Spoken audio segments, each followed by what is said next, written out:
Hi. P-6 from Roland is the latest in their relatively low-cost compact series of synths and drum machines. And this time the focus is on sampling, sample playback, and granular synthesis. In terms of feature set, P-6 punches well above its weight, at least in terms of cost. It has quite a few advanced sampling features,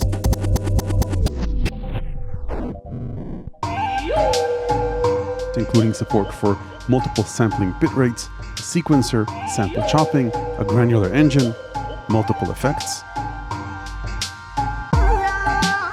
But on the other hand, all these capabilities had to be condensed into a relatively small form factor and screen. In this video, I'll take a look at it in detail, what it's like to use it, including pros and cons compared to the competition. Before I start, a quick disclosure, Roland sent me P-6. Other than that, no money changed hands, they have no say over the content of this video, and don't get to see it before it's published. Okay, let's start with an overview. P-6 is both a sampler and a sample player. You can sample through the built-in microphone, the line input, the headphone output if you have a phone headset, resample its own audio, and also over USB from your phone or computer. Sample length for a single sample varies depending on whether you want to sample in stereo and at the highest quality, 44 kilohertz, in which case a sample can be around 3 seconds long. You can also sample in mono, in which case it's 6 seconds at the highest quality. And then as you reduce sampling quality down to 11 kilohertz, sampling time goes all the way up to 23 seconds per sample in mono at 11 kilohertz. P-6 can store up to 48 of these samples in 8 banks, A through D, and then when you press again, the bank blinks. This is bank G, this is bank H, or D. You page through the banks using these buttons and trigger samples using the pads. So in total, that's anywhere between 140 seconds to over 1,000 seconds of sample time, depending on the quality or sample rate you choose and whether you sample in mono or stereo. Now, 48 samples isn't too luxurious in terms of the total number of samples accessible at any one given time. However, you can chop every individual sample into up to 64 different slices.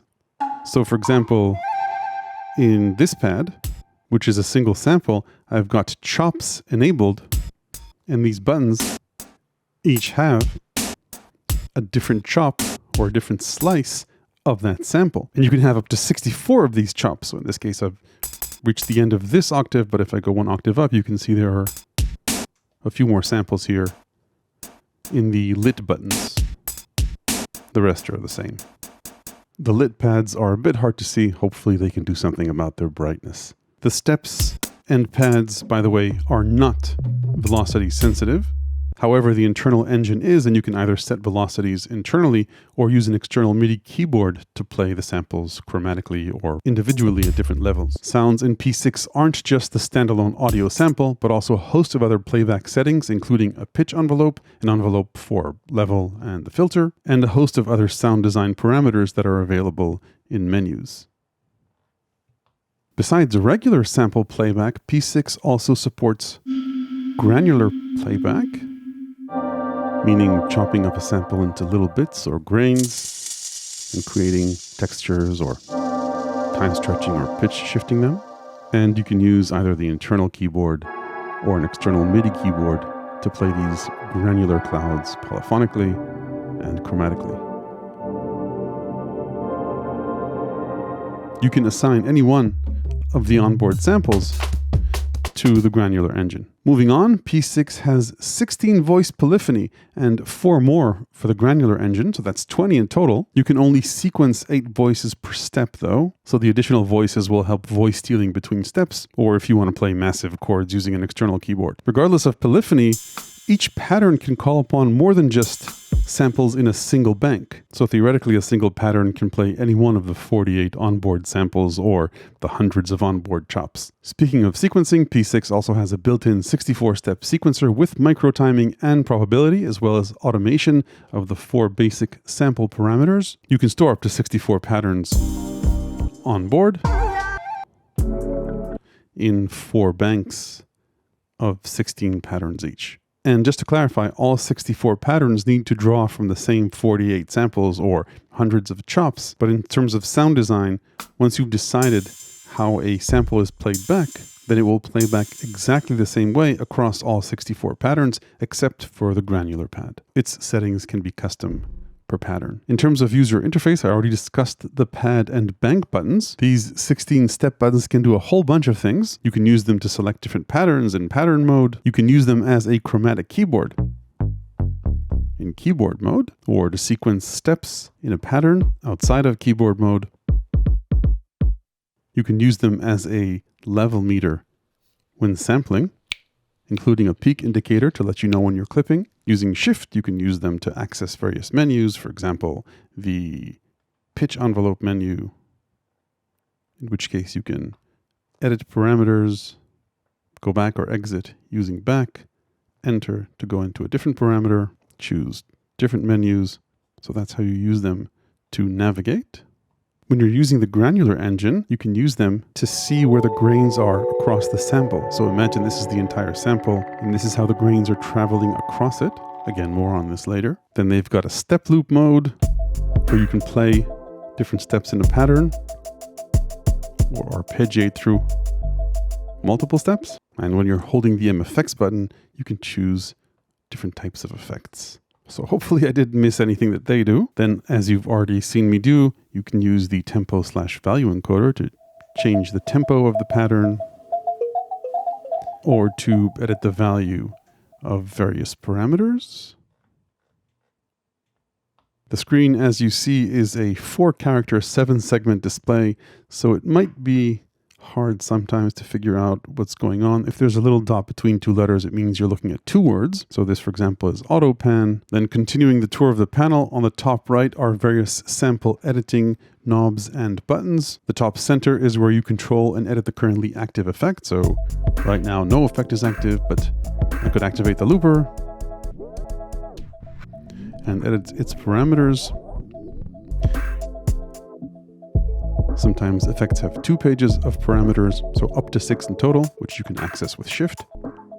However, it doesn't say the value of what parameter it is you're changing here, so you'll need to listen or reference the manual for that. These effects, by the way, can be applied to all or just some of the pads, and there are also a master delay and reverb effects. You can determine the send of each and every one of the pads to these effects. And then all or some of these knobs may have additional functions when you go into the sample edit menus to give you direct access or direct knob access to more parameters. So while these knobs may have the functions as labeled when you're just outside of any menu, the pitch, start, end, and level of a sample, when you dive into one of these menus, they may have different functions. So for example, in the pitch envelope menu, you'll control the attack, decay, sustain, and release of the pitch envelope. Similarly, these 3 knobs will control other parameters, which it's pretty hard to identify based on just one letter. You'll probably be referencing the manual a lot initially. These, by the way, are pots and not encoders. If you want a preview of a pot's value without changing it, just hold pattern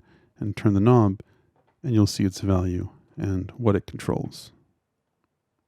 Speaking of combos, there are quite a few shortcuts and functionality you can unlock by holding various button combos like Shift, Pattern, or MFX. I'll show you a few of these as we go, but there's a nice summary of all of them at the end of the manual. In terms of connectivity, you've got analog sync in and out on the panel, as well as a line input, both for sampling or for including another instrument in the mix. Unlike many of the other compacts, you can also apply effects to audio coming in here. Then you've got a headphone output, which can also be used for sampling if your headset has a microphone. On the back are TRS-A type MIDI in and out jacks, so you could, for example, trigger bit samples or play them chromatically using an external keyboard. This is a mini jack, and the P-6 doesn't come with dongles for the bigger 5-pin DIN MIDI cables. Finally, there's a USB Type-C port for MIDI, moving samples back and forth, and also audio. This appears as a 2-in, 2-out interface on your computer. Roland also offers a software sample tool to assist with preparing samples and transferring them from your computer to the P-6. Finally, for the overview, like all other compacts, the P-6 can be battery powered. It has a built-in rechargeable battery rated for 3 hours of usage.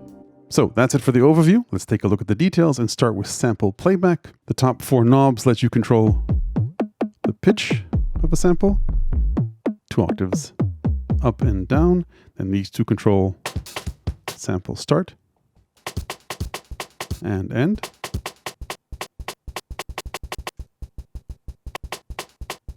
And then this one controls level. The lo-fi button lets you reduce the quality of the sample. And with Shift Lo-Fi, you can choose how far you want to go with that. This is regardless of the rate at which you sampled the sample. Gate controls playback mode, so without this on, it'll just play through. With gate on, it'll only play for as long as you hold the pad. You can also add an amplitude envelope to this, so samples don't need to start and end abruptly. We'll do that in the voice menu later. Loop lets you loop a sample, and shift loop or reverse lets you choose between two alternate playback methods, reverse and looping back and forth. Looping works between the start and end of a sample, so we can exit this and mess around with that. And you can also set a loop point at the end of the sample. I'll show you how to do that in a bit. And then with shift and gate, we get access to polyphony, so a sample can be either in mono mode, in which case you can't play chords with it, or in poly mode, where you can play chords with it. And I'll say this again because it's important to remember, once you messed with how a sample plays back here, it'll apply to all the patterns that use that sample. So keep that in mind. Okay, so that's it as far as basic sample playback is concerned, but there's quite a lot more if you're willing to explore the sample edit menus. A quick word of warning, if menu diving isn't for you, skip ahead to the chop section. Otherwise, put on your scuba gear and let's go. There are 4 menus here that give you access to dozens of different sound design parameters. Let's go through these. A pitch envelope will let you modulate the pitch of a sample. You'll need to first apply envelope depth so that you can hear the envelope. You do that by changing this parameter or spoiler, moving this knob. So that's our pitch envelope. You can then go ahead and change the attack, decay, sustain, and release values for that envelope either in the menus here, but there's no point in doing that because you'll quickly learn you can do that here. Attack, decay, sustain, and release. And then you've got control over velocity sensitivity here and key tracking here. That's a K. The one additional parameter you can't access using these knobs is the envelope shape. You've got ADSR, attack, decay, release, or a looping envelope, which can sound something like this. So really cool sound design options here. And then there's the voice menu, which is different, by the way, between the sample pads and the Granular engine. We'll talk about the sample pads for now. I won't go over all the parameters here. You've got fine tuning.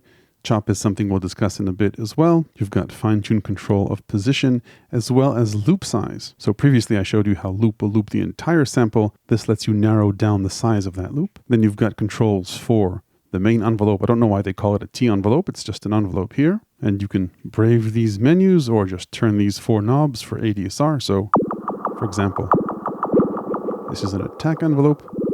So the sound gradually comes in.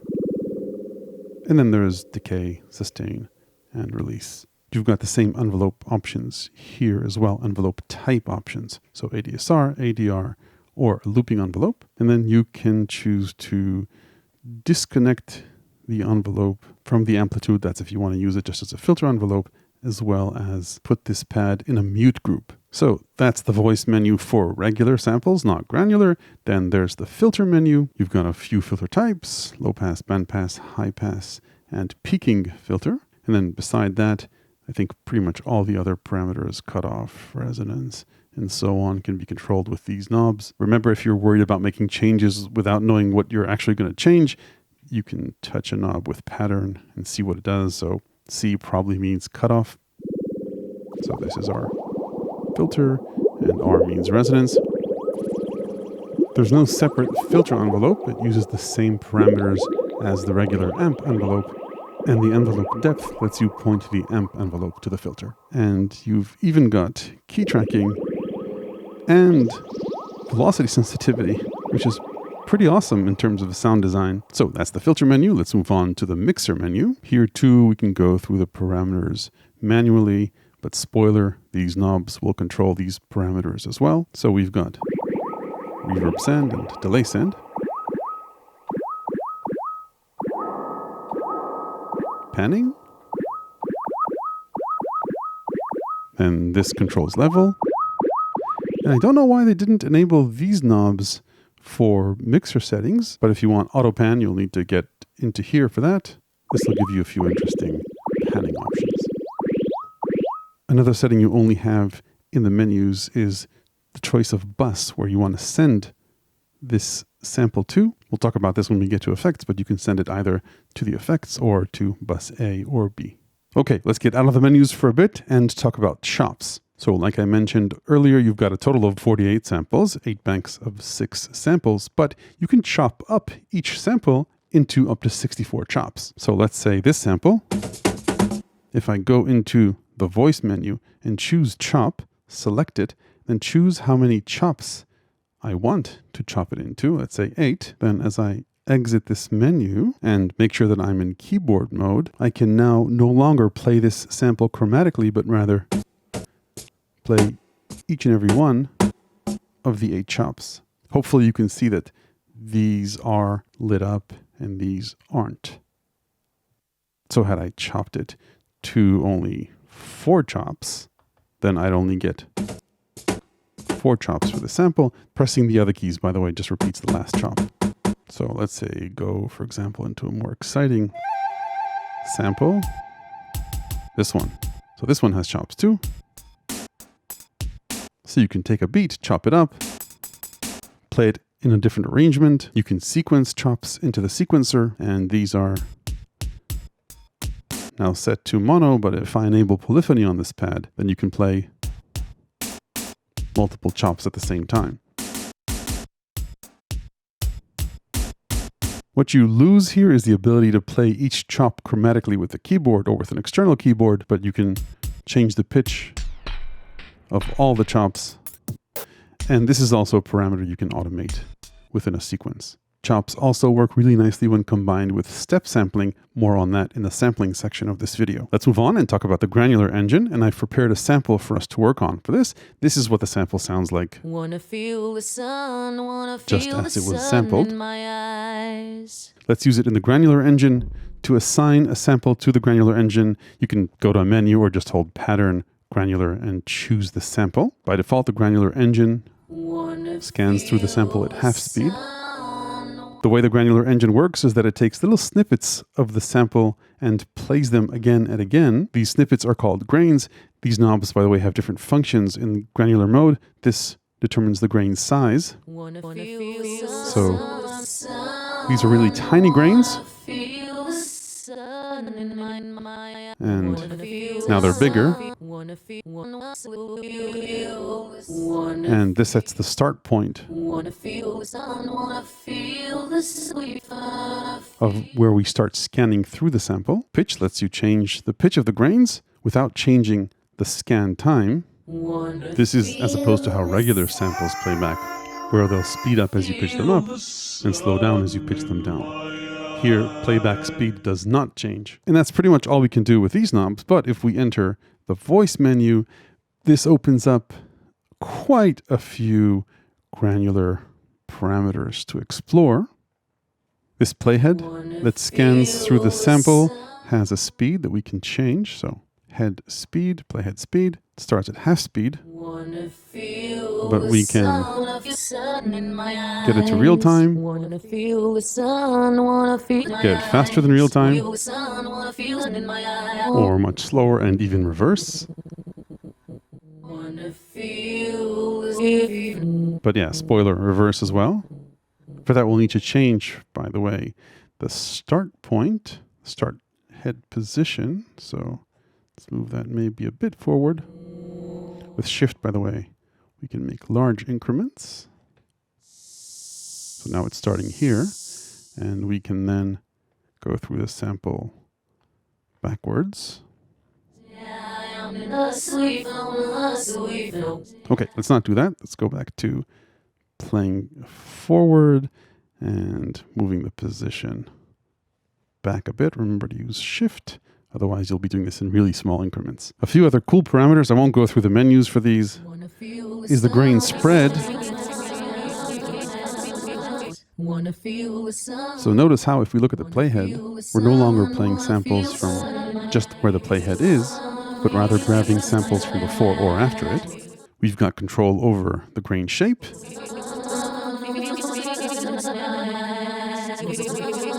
And the number of grains.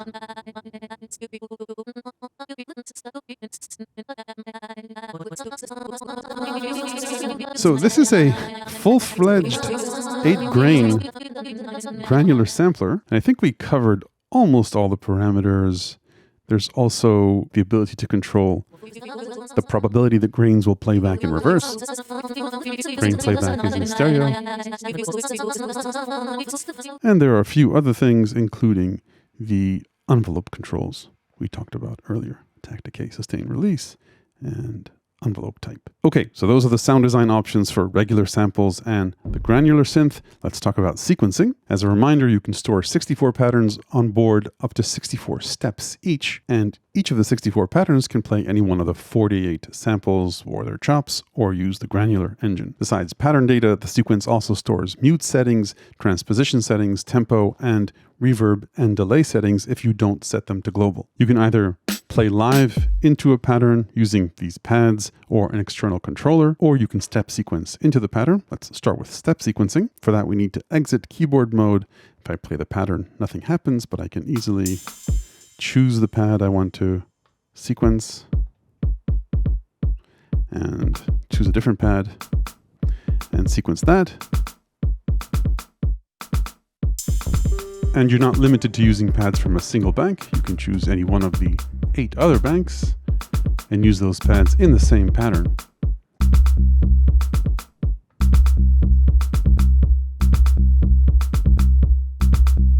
The more banks you use, though, it does become a bit of a challenge to figure out which sounds are coming from which banks. If a pad from a bank is playing, you'll see its LED blink. Again, hopefully you see that over here. So if I move to this bank, I could then see which pads are playing. Go to that pad and say, change its level. Remember, any sound design change you make to this pad will apply to all the patterns that use that pad. There's also swing if you want. You can edit step parameters by holding the step and then pressing granular. So for example, for this step, the note's fine, but let's say that I wanted its velocity to be lower. And for this step, maybe also play a ramping up velocity. And let's say that I wanted to change the probability of this note playing to 30%. So this step will only play 30% of the time. By the way, probability isn't just percentage, but also if we keep scrolling, the ability to play on the first loop or not on the first loop, and then every, say, on the second loop of 2 loops, and so on. So pretty useful to create patterns that are potentially even longer than just 4 bars, or at least have more variety where some notes trigger on the first set of 4 bars and other notes trigger on the second set or third set of 4 bars. Then you've also got gate time and micro timing, backwards or forwards, and then also substeps or ratchets. You can also step sequence polyphonically. So for example here, let's make sure this sound is polyphonic. So I could just plonk it here. But if I press record and then choose this step and hit keyboard, then I can add more than 1 note. So now 2 notes will play, or 3.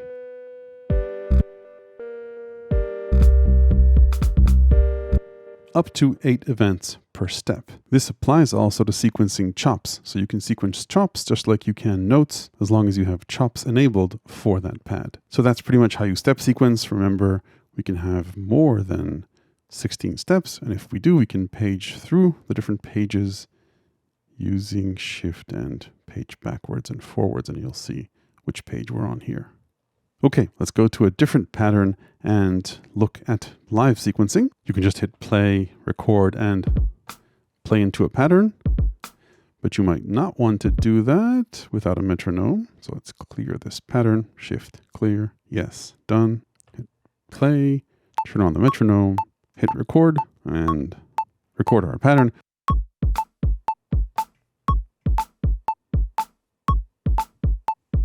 We can record, by the way, with or without quantization, Shift quantize. We can also record live playing this keyboard. I'll turn off the metronome, we don't need that anymore. Turn the keyboard on, hit play, record, and just play something.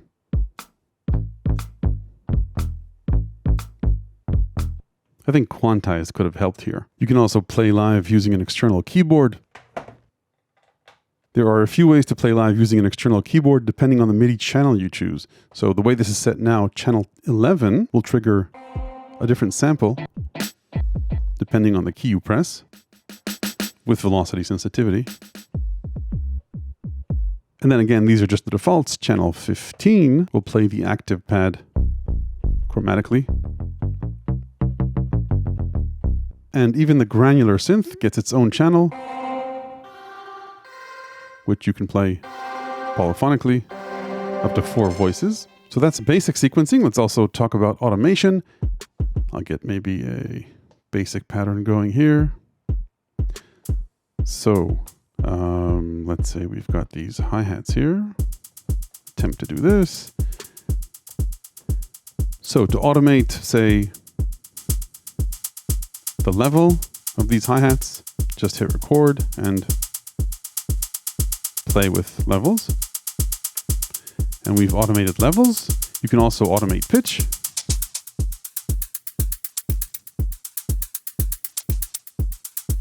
And sample end or start points. Any one of these 4 parameters basically, and that's it. You can automate up to 8 parameters per step, and you can also step sequence automation by holding a step and say, changing the pitch. So let's make this a bit extreme and pitch each kick differently. So that's sequencing. Let's talk about sampling. You can sample from multiple sources or resample P-6's audio. To sample, you need an empty pad. So to delete a pad, press delete, select the pad, then hit delete again. You can also see which pads are empty or not by whether they're blinking or not. Now to actually sample, you need to press the sampling button and choose which pad you want to sample into. Let's say select pad 4. Now there are a few things we can change before we start sampling. For example, the mic level. So if it's too high or too hot, we can reduce levels to see where we're peaking.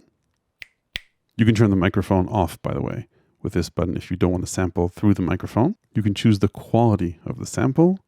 Let's go for 44 in this case, but we can go as low as 11 kilohertz. You can choose whether you want to sample in stereo or in mono. This doubles the sampling time. You can choose the length of the sample using the start button. Free is just anytime you want, subject to the total time limit. Then there's parts of a measure or a number of measures. You can choose how you want sampling to be triggered, whether it's in sync with the beat, so you can resample whatever is playing, or a certain dB threshold. Then when you're ready to go, hit sampling. I chose a pretty long length, so it's going to sample way more than what I need. Then it's going to normalize the sample, write it to memory, and we've got our sample. And then there's one cool sampling mode, which you access by holding Shift and turning the pitch knob after you select a sample, which is step sampling. This is auto chop for any number of samples that you want to sample. Let's go for 5. This will go through the 5 samples the minute that I hit the sampling button. So let's maybe do this as 1, and then maybe this as another. Let's maybe make it more muffled. If I didn't like that one, by the way, I could go back and resample it. So say do this. And I insist on a kick and a snap. And once we're done, it will automatically normalize and write the 5 samples. And now we've got our sample, which in keyboard mode will show us our 5 chops. Not ideal. Needs some work, but I think you get the idea. Okay, let's talk about effects in P-6. You've got a global reverb and delay. They're always active as sends though. So for example, for this sample, we won't hear the effects unless we go into the mixer and then either go through the menu, you know the drill, or use these knobs. So I could send to the delay or send to the reverb. And then we can edit the reverb and delay parameters in this menu. So hit Shift, delay reverb. Let's start with the reverb because that's what we're hearing. And you can see there are quite a few parameters that are a bit hard to understand initially. I guess you just get used to it over time. But D or R stands for reverb or delay. And there's reverb type, plate, mod, hall, room, ambient. And then there are a bunch of other parameters like time.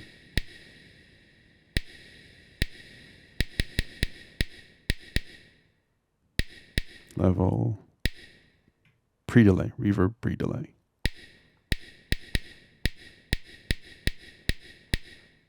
Then there's a low cut, high cut, density, and whether you want them to be global or not, the delay and the reverb, meaning global for all the patterns. Then the delay also has a bunch of parameters, whether it's in sync, tempo synced or not, time, level, feedback. There are a few feedback modes, low cut, high cut, and ascend to the reverb. So those are the global send effects, and then you've got 20 insert effects, 5 which you can access immediately on the panel, and then another 15 which you access using the MFX button. So let's maybe briefly go through these. Looper. The parameters which aren't numbers are self-explanatory, but for the others you'll have to listen your way around to get an idea of what they do. Let's listen to the pitch shifter. This might not work as well on a full mix, but you've got 2 pitch shift intervals with panning, which is a shift function.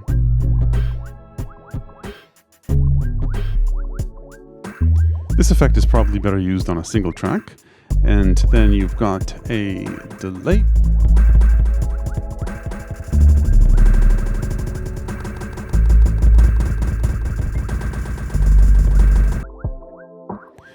And then a filter with drive. Resonance. And a filter cutoff control. That odd K is a giveaway for filter frequency. And shift lets you access a few filter types.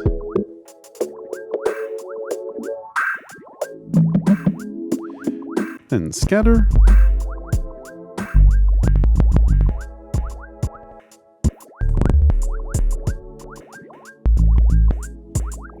Then there are the M effects. Let's maybe choose a different pattern. So that's the isolator. Remember, you can choose effects either by using these buttons or turning this. Stopper. Super filter. Vinyl sim. Cassette sim.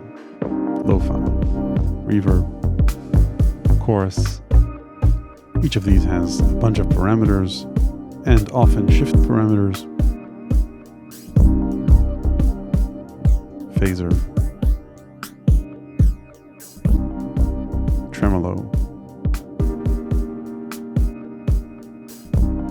pan, ring mod, crusher, and the compressor. This can get quite harsh, so I recommend moderation and reading the manual to figure out what's what. One more important thing about these M effects or insert effects, if you like, you can have one or more of the pads bypass these effects. So let's say, for example, In this pattern, I turn on the isolator M effects, and I can choose to have this pad go to bus A instead of the isolator, instead of the effects, or all of them go to bus A instead of the effects bus.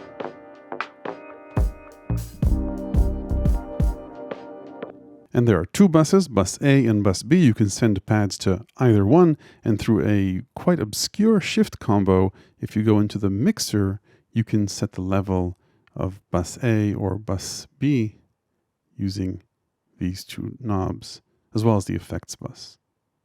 Speaking of shortcuts, I won't talk about all of them, but there are a few interesting performance ones. So mute will mute pads. Notice, by the way, these are pads just in the bank that you're at. You can also mute entire banks if you want. There are a few other interesting options. Keyboard and octave up will let you reload a pattern if you want, if you feel like you've messed it up too much. You can also drone a pad or the granular pad by pressing it and pressing hold, which is pretty cool. And I already mentioned step loop in the beginning of this video to hold one or more steps and arpeggiate through them. Before we head out to the pros and cons, a few miscellaneous items. There's a menu with a few important global settings: volume, transpose a pattern, set its relative speed. There are various quantization settings. This is where you can change the various MIDI channel defaults of what plays what, as I showed you earlier. Then there are a bunch of other settings where if this was a high-res screen, you could see what they are, but we'll need the manual for that. I'll leave that to you for later. And then let's take a quick look at the P-6 sample tool. Now you can transfer samples back and forth over USB without it, but this software does have a few nifty tools that help. You enter drive and import mode by holding sampling and turning the P-6 on. You select the P-6 device and hit connect. You can't see which samples are on it currently, but you can browse through the banks of the samples you do add. You can drag and drop samples directly onto pads or into the sample editor. Then trim samples, choose start and end points. Let's say here and here. You can preview the sample, truncate it, fine tune further, and say further truncate. Snap to 0 crossing points so that you don't get any clicks when you start or loop the sample. Truncate further, normalize if needed, convert the sample to mono if you don't need it to be in stereo, and also downsample it so it takes up less space. And then when you're ready, just drop it on to one of the sample slots, hit transfer, and then keyboard when done. This also requires a reboot at the end. Okay, let's talk about pros and cons for the P-6. On the pros side, I don't think there's anything that comes close in terms of the feature set for the price, and it's too late for Roland to do it, so I'll say it. They could have probably gotten away with splitting this into two products, one for sample playback and another based on the Granular engine, because I don't think there's a granular synth that comes close at this price either. Then set aside granular synthesis, even just as a sampler, it also punches above its weight, or at least at its cost. It supports stereo samples. It's a sampler, not just a sample player, with multiple ways to input and record samples. It can play samples chromatically with plenty of other control and sound design parameters. It has plenty of effects to explore with various routing options. And it has 16-voice polyphony with 4 more for the Granular engine, though you can only sequence 8 voices per step. And on top of that, it's small, compact, has a built-in rechargeable battery, and while it's skimpy on built-in memory, the option to sample at different rates and the chop feature lets you extract a bit extra from it. So with all those pros, can there be any cons? Well, the first thing that really bothered me was this 4-character 7-segment display. Unless you have an excellent memory, it's very hard to figure out what you're actually changing here. My guess is you'll need to reference the manual quite a bit until you remember what most of these are. So yes, P-6 has plenty of features well above the competition at this price, but you're going to have to get through these 4 characters to access those features. Clearly, a simple, even 2-line character display would have made a huge difference here. Other cons are that these pads aren't velocity sensitive. You can automate velocity, but I think at some point you're going to want to pair this with an external keyboard or controller to get more expression out of it. Also, unless you're in a very well lit environment like this one, it's a bit hard to see what the buttons say when they're not backlit. There actually is a dimmer or backlight feature here, which I recommend you turn on. It only works for some of the pads, not for all of them. Don't know why they don't turn these on, but in the dark with this off, it's hard to see what these say. Then another annoyance is that the 64 patterns have to share basically only 48 sounds in total. You can get around that with step sampling and chops, but once you've set the sound design for a pad, it'll play the same way across all 64 patterns. This applies to all 48 pads in all 8 banks, but not the granular pad that can be saved per pattern. Having only 6 seconds mono per sample is also limiting compared to some of the competition, though you can somewhat bypass this using the lo-fi modes. And then on the firmware side, meaning things that hopefully Roland can fix or add in the future, transferring samples from P-6 to your computer to back stuff up is quite a pain. You need to reboot it every time and use a different shift combo for each of the 8 banks. Same goes for the patterns. So that's 9 reboot cycles if you want to back up this whole thing. And then transferring samples to this is another reboot. It would be nice to unify that into just one reboot. It would also be nice to have crossfades for the loops, and there's no sidechain feature here. And while it's great that you can use any of the 48 samples in any of the patterns, if you do that, so if you go and, grab a sample from here and grab a sample from here and another sample from this bank, then it's really hard to figure out which samples are playing in your pattern. You'll sort of see the pads blink and the banks blink, so it requires some sleuthing. There's no easy way, say, if I want to delete this sample and replace it with something else, to figure out which of the 64 patterns is using it. And same goes for the pattern. There's no easy way to just see which pads or samples it's using. I think it would also be nice if they just showed you full names as you scroll through these, maybe just scrolling across the screen. So instead of just grabbing 4 letters from 2 or sometimes 3 words, it would be great if the entire word or 2 words would just scroll across the screen. So in summary, while it does have flaws and a learning curve, as a battery-powered thing that you can take around and sample found sounds and sequence them or make a beat or granular texture, P-6 I think is a ton of fun and excellent value for money. So that's it for Roland's compact P-6. If you liked the insights in this video, there are plenty more in my ever-expanding book of electronic music ideas, tips, and tricks, available to the people who support this channel on Patreon. Hit like if this was useful, ring the YouTube bell below if you want to make sure you don't miss the next one. Thanks for watching.